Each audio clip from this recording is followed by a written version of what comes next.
A very good afternoon, good evening to one all present here.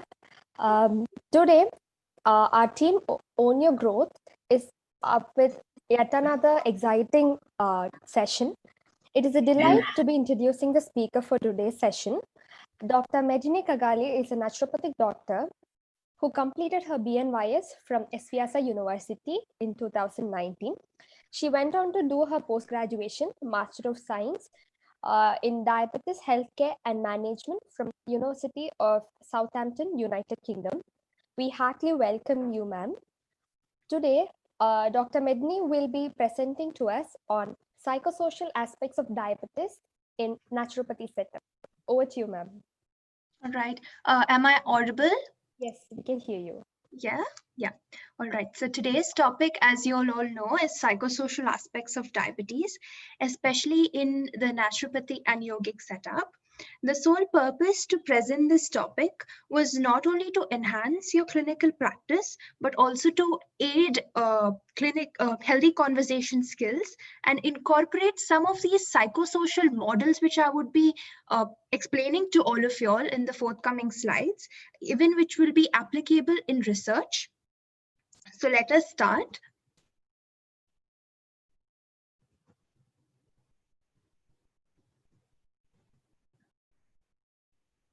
Can you all see the slides?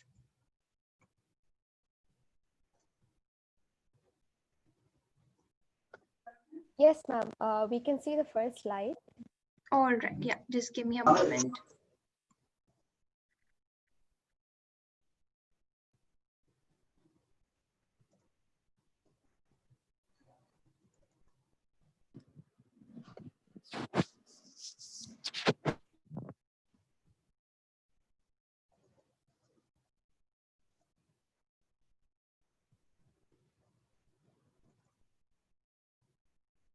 Just give me a moment. There's some glitch.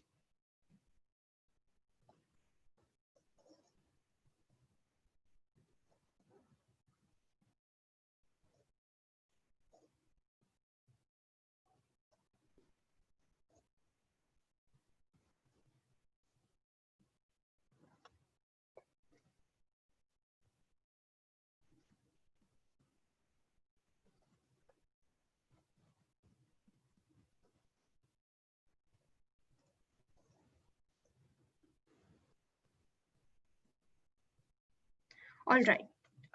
Is it visible now? Yes, ma'am, we can see. Yeah. Sorry for the glitch. So looking at the aims and objectives, we as clinicians have concluded in terms on focusing on only the numbers. By the meaning of numbers, I meant in diabetes is the blood glucose levels and the HbA1c numbers. But we often forget that there's a human behind these numbers. So understanding the psychosocial aspects, it's nothing but a combination of two words, that is psychological and social. So how will we incorporate this holistic approach into our clinical practice is very simple by looking at the 6 basic principles of naturopathy, one of which is treat the whole person. So we need to incorporate this, and we are very privileged to be practicing in a holistic manner, and to enhance and optimize these treatment outcomes by keeping your patients motivated with the concept of healthy conversation skills. I will deal with the healthy conversation skills, which is one of the very interesting topics of today. Moving on further, just to explain a little bit about diabetes as a global epidemic, I won't be going much into depth of the pathology of diabetes, but just to overall glance, as we know that diabetes is a non-communicable disease and it is rapidly increasing at an alarming rate. Especially if you go to see the type 2 diabetes has been doubling in numbers in countries like in India, which is yet developing. And this global diabetes hotspots are at the forefront, even in the developed countries like USA and the UK.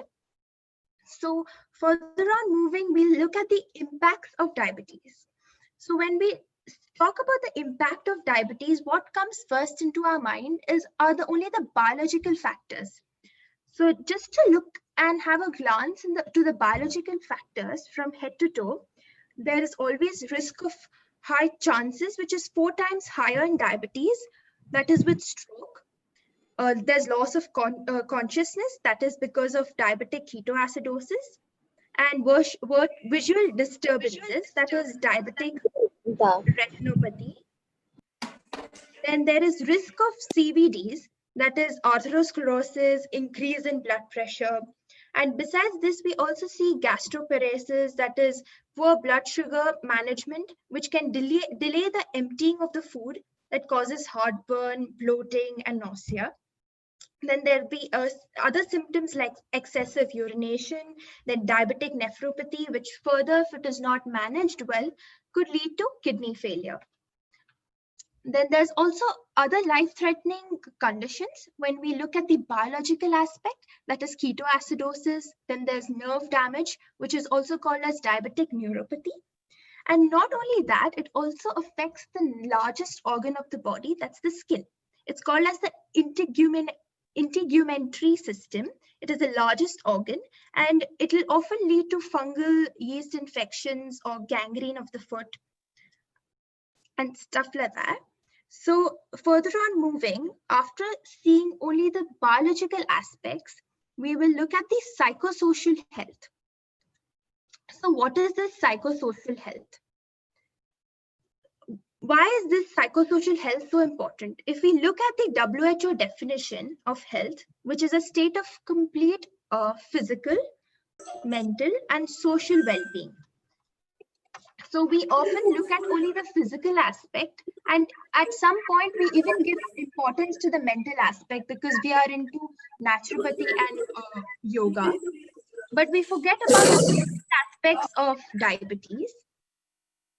So looking at what exactly is psychosocial aspect of health, it encompasses the mental, emotional, social, and spiritual dimension of what means to be healthy. So we will look at the biomedical and biopsychosocial model. So in biomedical model, what is it exactly? It is a scientific measure that doctors take to find out the reasons behind a particular disease. They focus on only the biological reasons to learn about the illness with this method. By using methods like X-rays, scans, blood tests, then there are so many other things done like ultrasound and blood tests by blood glucose levels, HbA1c, if we only look at in the diabetes aspect. Also age, gender, genetics, and physiological reactions. In the biopsychosocial model, if you see the busy slide, what it encompasses, by the word biopsychosocial, it encompasses of 3 categories, that is biological, psychological, and social. This was formed by George Engel.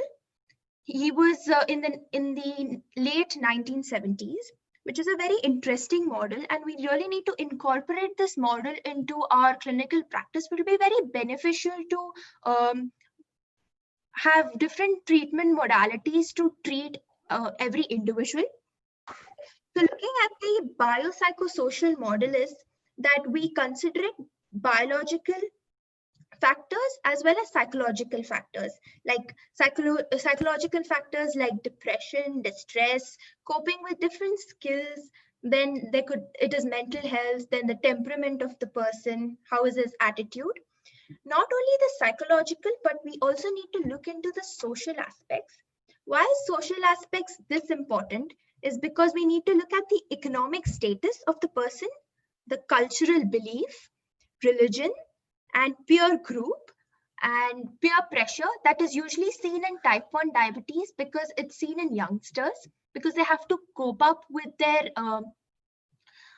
schooling and their college life. There's a lot of peer pressure that socially what other students can do or other age group people of the similar age, they cannot do the same things because they're undergoing a lot of different factors psychologically and socially, which we really don't encounter.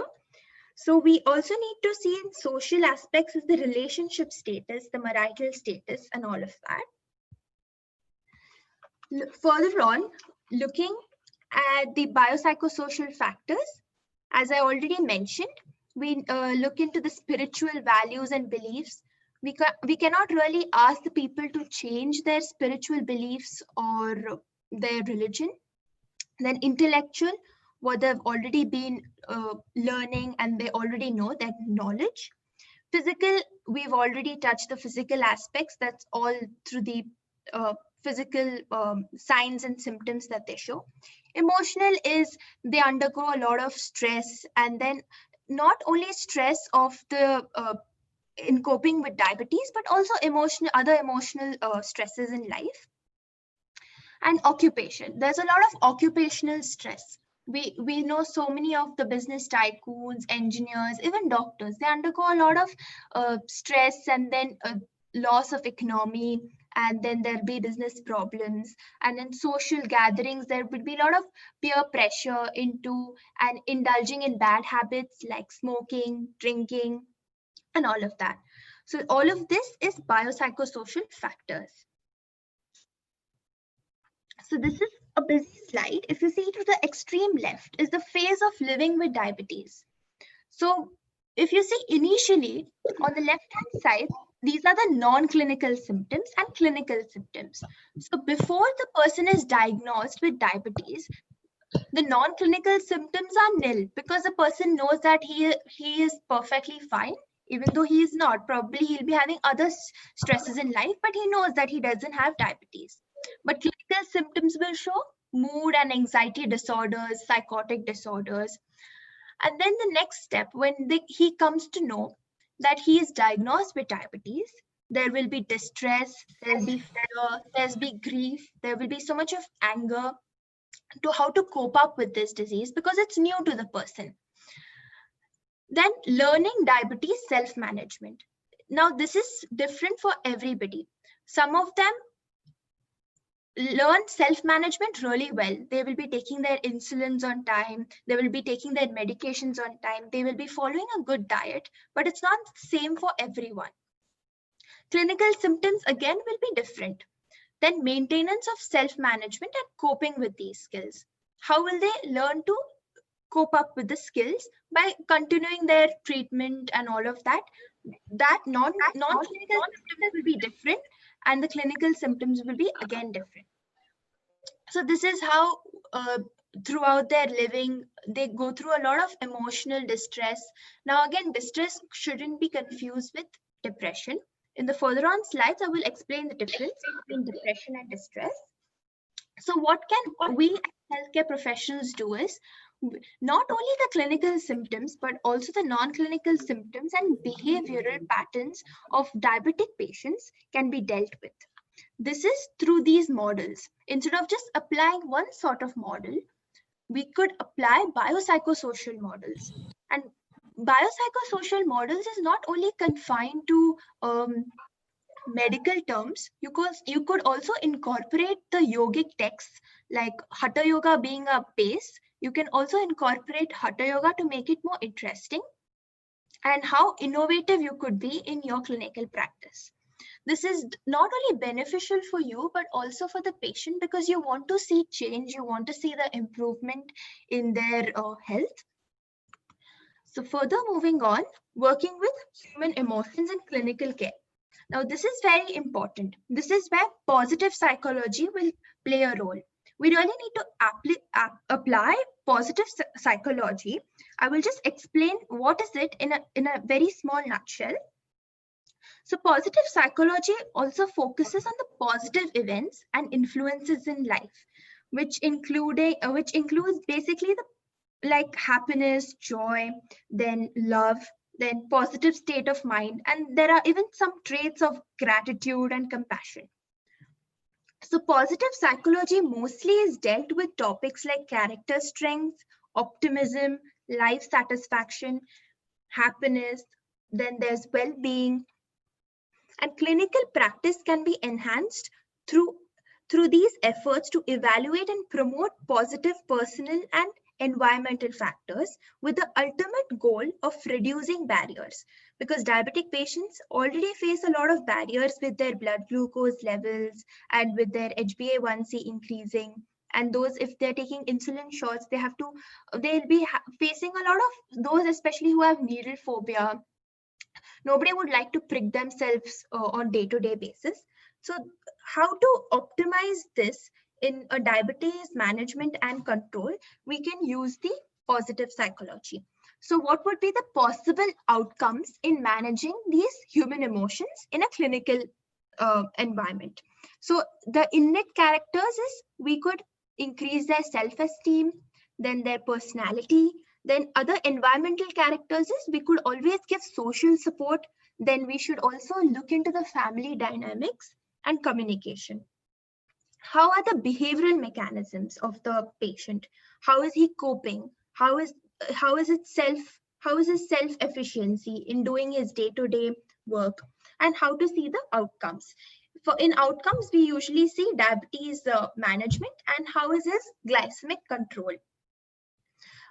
With all the human emotions that we deal with, it's also very important to learn about language matters. What is language matters? It encourages to bring about the change in lifestyle without being judgmental. This is how you speak.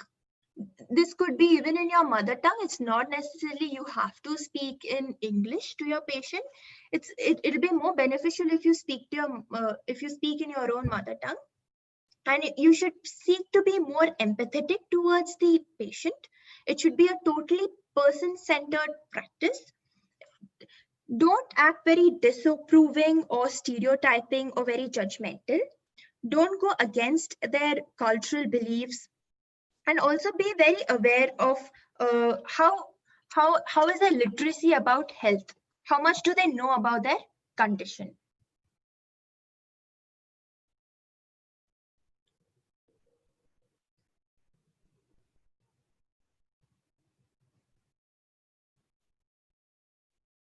Next topic is diabetes burnout. So what is diabetes burnout? Diabetes burnout is also known as diabetes distress. It is a natural and rational response to living with a demanding long-term condition. In simpler terms, it relates to fears of complication, whereas the diabetic patient usually worries about his hypos and hypos, then variety of stresses, strains, and concerns people with diabetes have on their day-to-day basis.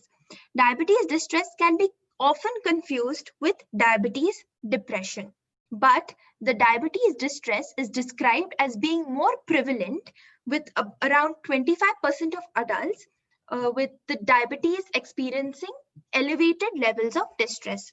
And if you go to see at the end of the slides, I've given references. So this was coined by Mr. Denick in 2016, and it's a very interesting paper. I encourage everyone to read it. So in diabetes distress, how it is impacting, it is positively associated with HbA1c. Reduction in diabetes distress seen in one of Denick's paper in 2017, it says that it was accompanied by clinically relevant reductions in HbA1c. It also impacts on self-management behaviors. The distress is a very rational emotional response to the threat of a life-changing illness. And it is very distinct from depression. It is conceptually rooted in the demands of diabetes management and is a product of emotional adjustment. So looking at the symptoms of diabetes distress is usually the patient feels really overwhelmed, and they feel that they're being defeated by diabetes. The feeling life is controlled by only diabetes. And there's so much of anger about diabetes as frustration, which is very common. Then there'll be also social isolation of feeling the lack of support not only from their friends or other people in their work life, but also lack of support from their family members. So worrying about not taking enough care of diabetes, but also feeling unmotivated or unwilling to bring about this, change in their routines. Then regular checkups, they stop taking medication. Some of them they do not care about their blood glucose levels. But what as a naturopathic physician can we do? We can identify the frustrations, explore the feelings, and focus on obstacles rather than focusing on only biomedical target outcomes.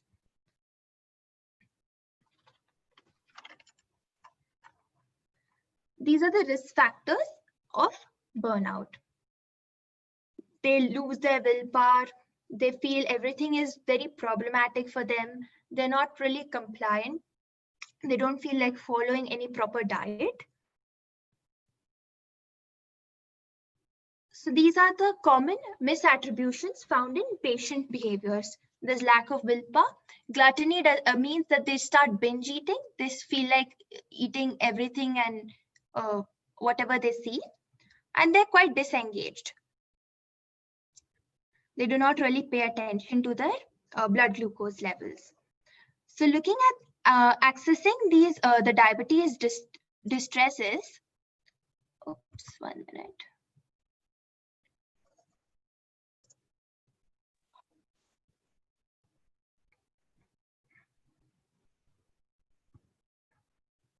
Yeah, listen to people with diabetes first without being judgmental.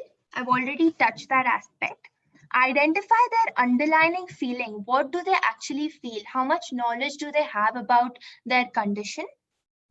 Ask about their experience of living with diabetes.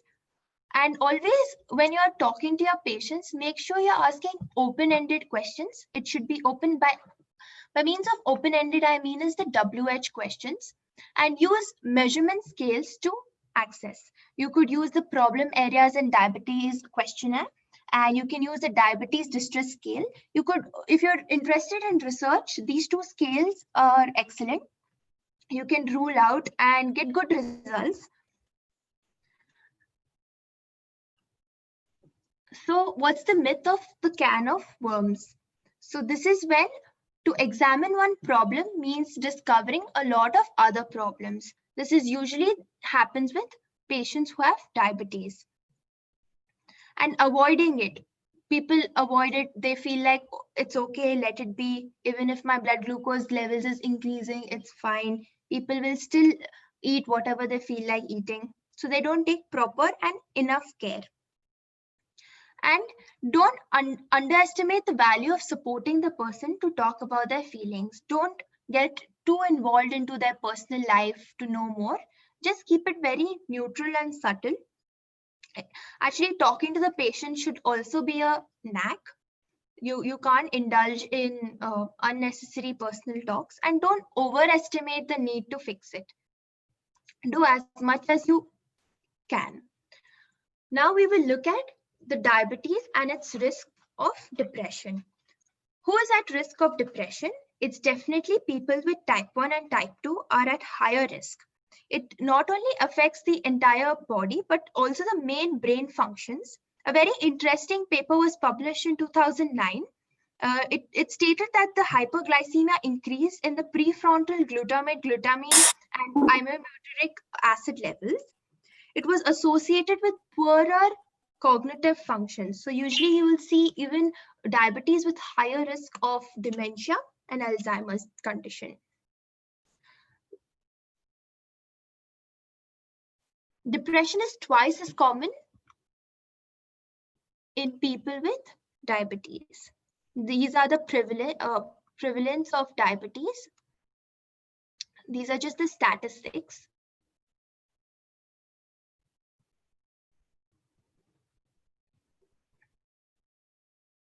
This is a very important model, that is the health belief model. What would I like to share about this model is people with diabetes have altered motivation, okay? How to counteract depression as we've seen and others and bring about a change in your patient's behavior. As clinicians, when we think about behavior and behavioral change, we have a very common belief that knowledge and information drive behavior. So if a patient comes to you and he's diabetic and he says he wants to lose weight because he's even obese, so we very conveniently start giving out information. We ask him, oh, how important exercise is, how important it is to follow a particular diet. But in reality, what is it? Giving people information does not make them change. They will still go back home and eat whatever they like, and they won't exercise. So what is the classic example is, you can give the information about how to follow a diet, but can't actually make the individual from stopping or making them stop eating their favorite kind of food, or making, giving them that motivation to exercise, because they wouldn't. If you want to bring about a change in your patient, the best way is to use the health belief model. So what is this model? This is a theoretical model that can be used to guide health promotion and disease prevention programs. It is very beneficial for naturopathic and in a yogic setup. It is basically used to explain and predict individual changes in health behaviors. So what are the modifying variables? So I'd like to explain the modifying variables, which is age, gender, ethnicity, the socioeconomic status, knowledge, and personality. Looking at the perceived seriousness or the severity. This usually refers to a person's feelings on the seriousness of contracting diabetes.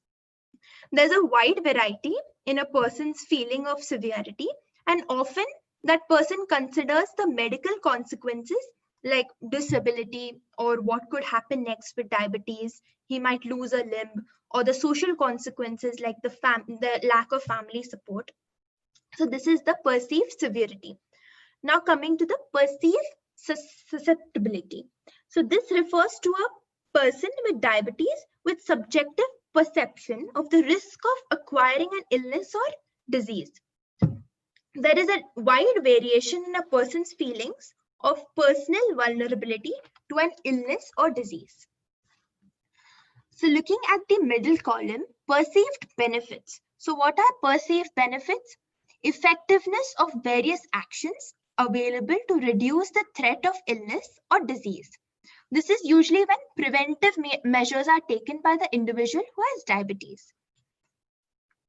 Other is perceived barriers. This refers to the obstacles a person faces to performing a recommended health action. Like suppose if you give a treatment plan to a person, he might face different barriers while sticking or to that particular treatment modality. He can't cope up with everything you tell him.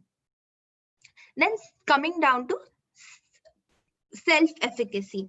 This refers to the confidence in his or her ability to successfully perform a behavior. This directly relates to whether a person performs the desired behavior. Perceived threat is feeling of threat, whether he would be coping up in managing the treatment modalities given to him, or managing to cope up with his glycemic index. Cue to action is, this is a stimulus needed to trigger the decision-making process to accept a recommended health action. This combination of the first and second column is what you can bring about a behavioral change in your client or your patient. So this is one of the health belief models you could use. And do not think that you have to necessarily use these models. There are so many health models you could refer and read more research papers on it. And one of the next slides, this is one of a very good theory of planned behavior, how you could bring about a change in the behavior of your client or a patient. Looking at the attitude of a diabetic patient could be positive or negative.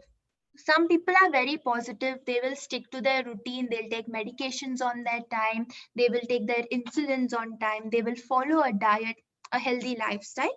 Some have negative attitude. They are in a state of denial. They are ignorant, as discussed before. They are in a state of gluttony. They will eat whatever they feel like.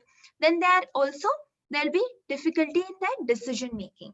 What is the subjective norms?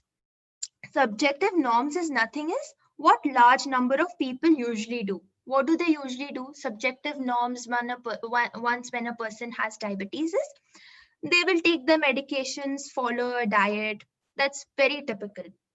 Then perceived behavioral control, to bring in that change, whether or not, whether you can control it. That is the self-efficacy. And intention is nothing is to implement in bringing about that change. And then you can see a behavioral change in your patient. Now moving forward, this is a self-determination theory. So self-determination theory is quite simple. It comprises of three main components. First, if we look into competence, it is a sense of confidence and capability. That person has confidence and capability that they will bring about a behavioral change and manage and cope up with diabetes.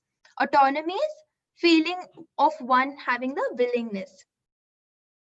And relatedness, feeling to be connected and belongingness with others. It's mostly related if you have a good family and social support. So if all these three come together, there'll be enough of engagement and motivation.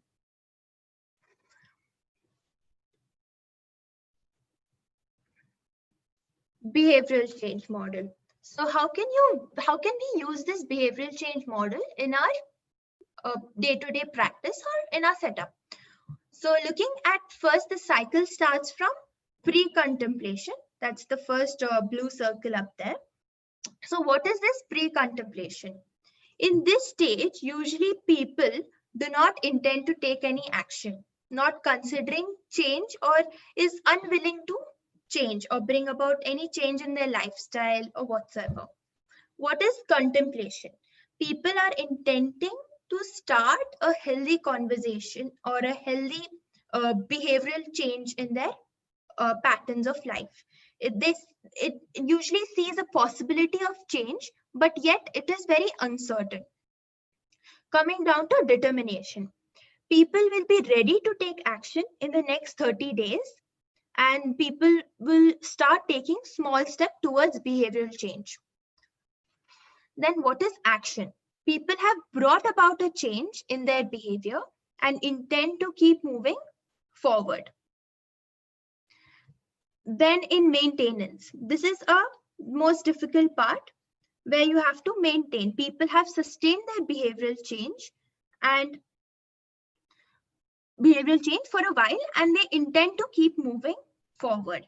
If you go to see in this behavioral change model, for example, if you take in weight loss, people pre-contemplation in weight loss, people are not really bothered.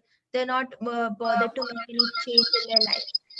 In contemplation, people want to bring about a health behavioral change. They see, okay, maybe I need to lose some weight because I'm putting on weight. Then determination, people will get started and they will be ready to take action in the next 30 days. They will make a plan and all that. Action is when they actually go start doing dynamic yoga practices. They start going to the gym. Maintenance, this is the difficult part where they still feel motivated and try to maintain, but once they see that they're not seeing enough results or they're not seeing enough reduction in weight, they go into relapse. That is recurrence. Recurrence is nothing but they go back to their old habits. Again, there's lack of motivation. So this is where we have to play a very important role in keeping your clients motivated, to not lose hope. So recurrence is usually when they fall back to old patterns. That is the stage of relapse. Coming to SMART goal. We already know what is SMART, but I've added two more alphabets, which is SMARTer. So coming to specific. First, what does specific mean? What exactly do you want to change is specific. Be very specific about it. If it is about losing weight, then be specific that I would like to lose weight in this much span. That will come in how much time period would you like to lose weight. Then the next is measurable. How much of this will you do, or how often will you do it? Maybe if you want to lose weight, then you would like to go to the gym 4 times. And how often would you do that? You could give how many hours in and how many days in a week. Action attainable. What will you do to make that change? Whether how will you make it attainable? Relevant or realistic? What needs to happen to allow you to do this? So enrolling yourself into yoga sessions or enrolling yourself into some physical activity. Time bound or timed.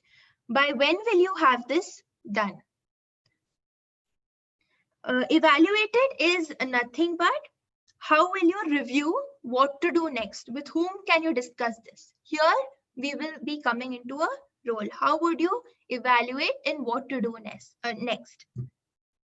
And it also means how would you go back and reflect on your progress, whether you've made any progress. SMART goals are you've got motivated, you've been specific, you've been measurable about how many times would you do, how would you attain it, and how relevant you would be with time. And the last but not the least is review. With whom would you discuss it, with whom you would go back and reflect. So evaluated and reviewed is where we play a very important role.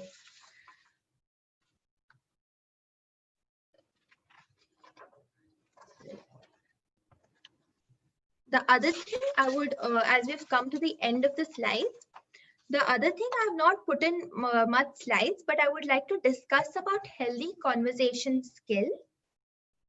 So what are healthy conversation skills? As mentioned below, I have given a very classic example of a patient coming to you with diabetes, and he is eager to change his diet and wants to lose weight.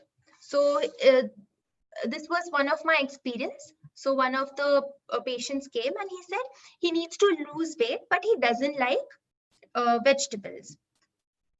So it was very typical of me to tell him how could he not like vegetables, because vegetables are filled with phytonutrients. They are so good for health. They keep you fuller for a longer period of time, which will help you aid weight loss. So I went on. Then later he said that I also want to cut down on my in alcohol intake, but my partner usually, it's very common in the UK because they usually drink in the evenings. So they usually have alcohol and it's quite common in their lifestyle. So I started telling them that drinking alcohol is not good. They need to switch to something that is more healthier, like smoothies or fresh juices or eating the whole fruit. Then later the patient nodded. Then he said, I've lost count on the number of times I've tried to stop smoking. It's hopeless. So I gave him advice on how smoking is bad. Then I asked him, would you like to try alternative method by using nicotine patches and all of that? The next thing he told me was, I just don't seem to have time to do any exercise. And this is very typical, you would hear from every patient. So I asked him, I gave him a big lecture on why, exercise is so important, how it, helps to helps the insulin of the body, and how you need to cope up. Then maybe I even suggested him, maybe you could make a time schedule of just 30 minutes brisk walking or an evening stroll. Instead of taking your vehicle, you could go by walk to the grocery store and stuff like that.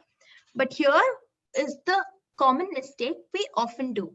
Instead of giving out the information of all that we have, giving out information, I say, isn't wrong. It is very beneficial, but make sure what and how much kind of information you're giving. So when he said that I need to lose weight, but he doesn't like vegetables, switch your conversation skills to WH questions or open-ended questions. What are these open-ended questions? What makes you dislike these vegetables? You could ask him that. Go into WH. You will immediately get more answers rather than yes or no answers. So This will help your patient or your client itself to realize what changes he needs to bring about in his life. Next thing he told me about is alcohol intake.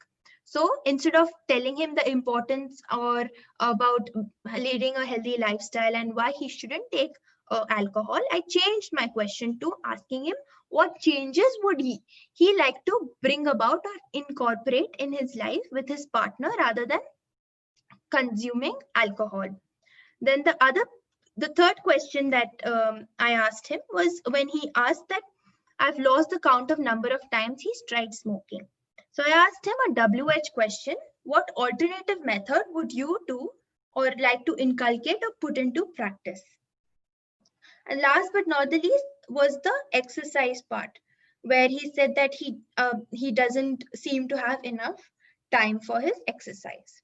So instead of giving him a lot of information and telling him you should be, doing exercises and all of that, I asked him that what makes you not have the time for exercise. I asked him about his daily schedule, and surprisingly, when I asked these WH questions, which are also the open-ended questions, the answers that I got back was quite different from what information I initially gave him, which was not really useful. So this is how you need to really mold, and talking to your patients is a complete knack and an art. You need to bring about a behavioral change. We usually, whenever a diabetic person comes to us, what we do is we look at their biological numbers. We even, at the max, we even deal with their psychological factors. We tell them to do yoga practices, this and all of that. They would definitely follow and listen to you, but that's just for a span of some time. They again go back into a stage of relapse, which we saw in the behavioral change model cycle. So how not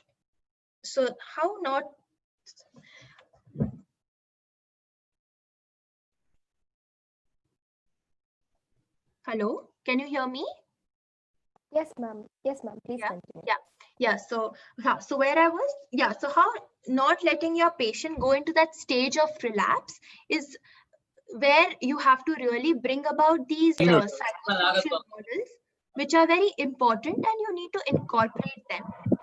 And as I mentioned before, that these psychosocial models are coined ages ago. So we really definitely need to make naturopathy a more evidence-based science. To make this evidence-based science, we really need to use these models to its fullest, rather than just giving word to word information of all that we've learned in the past 5.5 years. Of course, that would never go waste. Whatever information you're giving is right, is very beneficial, but make sure how much of the information you're giving will that person really implement in his or her life. Thank you. We could now have any questions if anyone wants to ask me anything. And for those who are listening, I have a little activity.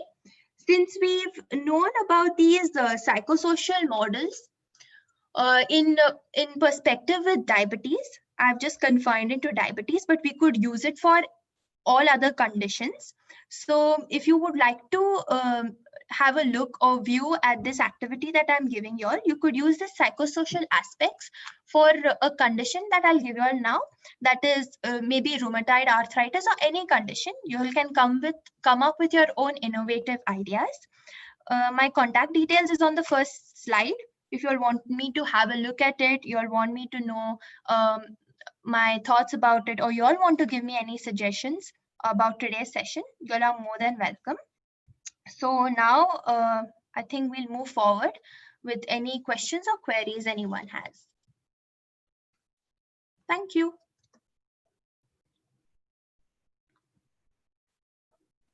Thank you so much, ma'am. That was a lovely session.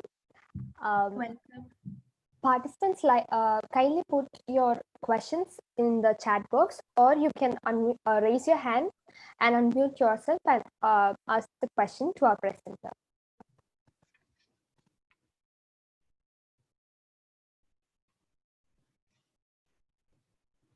Yes, Nashmira, please go Hi, ahead. ma'am. In diabetes patient, we suggest yoga and nutrition diet plan, but they Yeah. get stressed by these plans also. So, how can we handle to suggest them yoga and a diet plan without stress? Because they have craving for food, no. So they also stressed with these diet plans also. Could you please repeat your question because your voice was very unclear? I could just hear the last part where you said that yoga and naturopathy and they have some cravings. Could you please repeat? Ma'am, is it audible? Yes, now it is audible. Okay. It's much Okay, better. ma'am. In diabetes patient, they we suggest yoga and diet also. They get Yes. stressed by these plants also, because they have craving for foods, So they controlling themselves is very difficult in this situation. So how we handle them to suggest yoga and diet without stress, ma'am? See, they're coming to you for a reason, right? They come to you to bring about a change in their lifestyle because they know they cannot handle it themselves. This is where we play a role. This is where I told you about the behavioral changes that you need to bring about in your patient. I'm not saying it's easy. It is a little tricky and it is a little difficult because you can't really completely stop a person from eating whatever they like. Because eventually, if you put them on a treatment for 1 week, they will follow the treatment very nicely because they've paid for the treatment, because they have such thoughts in the back of the mind. But that's a real challenge when they need to go back home and keep consistent about what they are eating and whether they are exercising or not. So it's not really in our hand. The only thing we can bring about change in their lifestyle is the main aspect, that is the behavioral change, and to keep them motivated.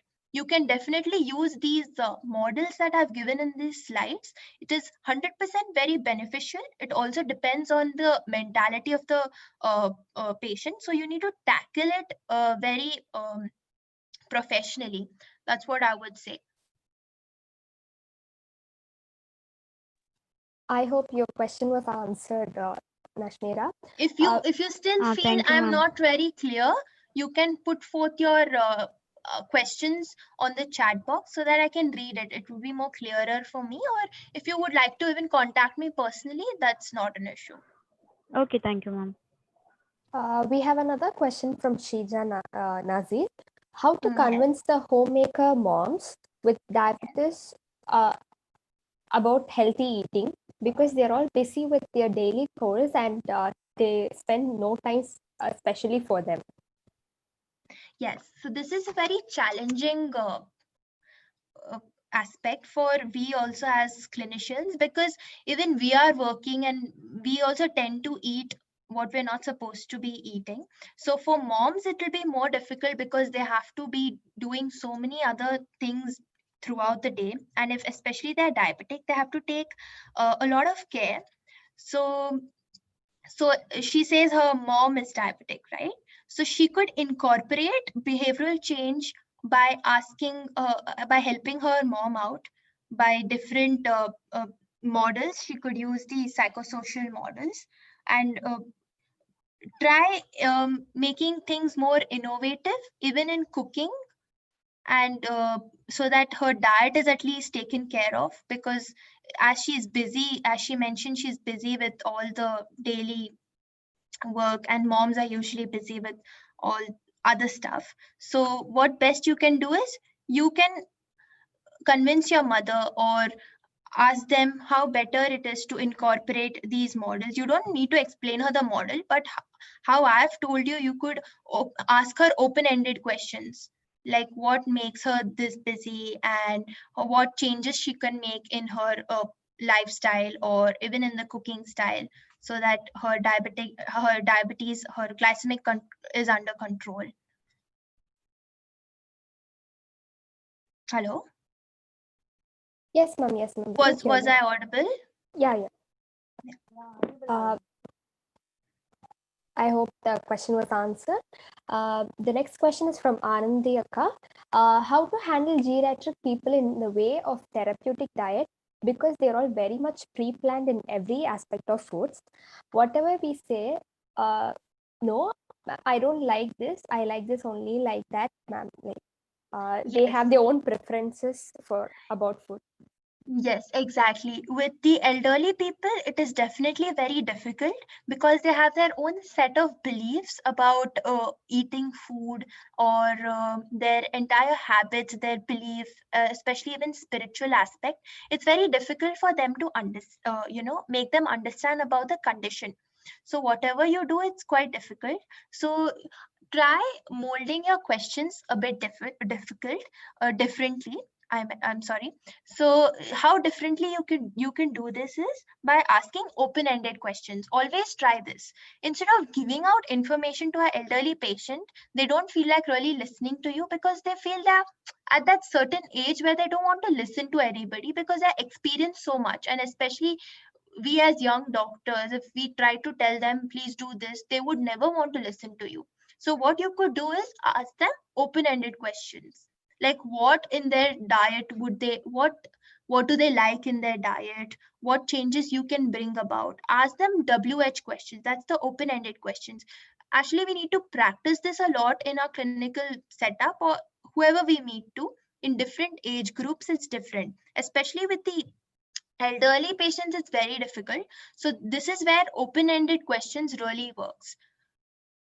So do try it out and give me your feedback, because open-ended questions should be incorporated in all stages of life, let it be a child or even a elderly patient.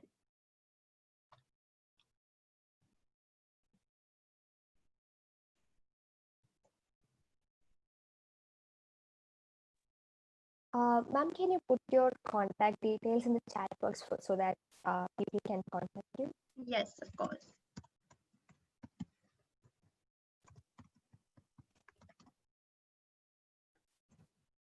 This is my email address. I'm also available on different social media platforms. I'm sorry, I've spelled my own name wrong. 1 second.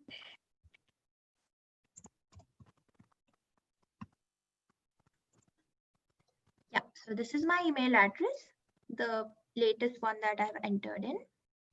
So if you have any doubts, come up with your own models. How would you enhance your clinical setup? Because people are always looking in for novelty, how different you're from other doctors in treating your patients, and how long would you last in bringing about this behavioral pattern change in your patients. So it's very important.